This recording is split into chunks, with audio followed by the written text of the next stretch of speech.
Here, watching the debate, you get the sense that we're really divided and it's very tough in terms of making progress on finance.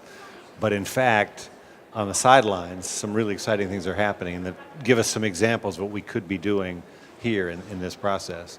As an example, last week on Friday, the UK and Germany announced the first set of projects, policies in developing countries that will reduce greenhouse gases as well as provide development benefits, poverty reduction, health benefits, that sort of thing. So they announced 5 projects, $80 million, Colombia, Chile, Costa Rica, Indonesia, and I think that's it. Skipped one. But the basic idea was these are a combination of policy actions that change the game in a particular sector, combined with private sector financial mechanisms that encourage the private sector to invest in things that are climate friendly.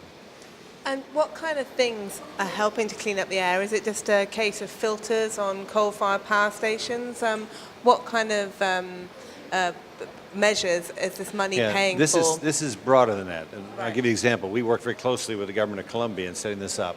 Colombia already puts a fair amount of money into bus rapid transit in their major cities, and they provide money to low-income people for housing, but they've never thought about combining that bus rapid transit with the housing around the station. So this NAMA, with support from Germany and the UK, will help finance improvements around a station that make that a center of activity. So it has jobs, it has good housing for everybody, it has restaurants and so on. And by doing that, you reduce car use. We have studies showing that if you have density, like you have here in many European cities, you get half or 25 to 50% reduction in car use by the people who live there, and they get a much better quality of life.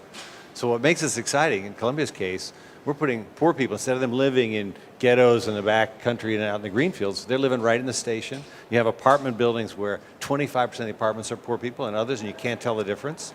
So it's a really powerful operation that gets us greenhouse gases, but also gets us development benefits that the politicians in Bogota and Colombia like, and the poor people are helped. So it's a win-win kind of thing. And so it's a great model for what can be done with climate finance. Sounds like you can do a lot. Is there enough money flowing to achieve things like Well, this? that's the key, how much money will flow. And we're hopeful that these kinds of examples will drive a lot more investment, because this is win-win for everybody, and that makes it very attractive. And my hope is the Green Climate Fund, we've talked a lot about here in the debate, $100 billion a year by 2020.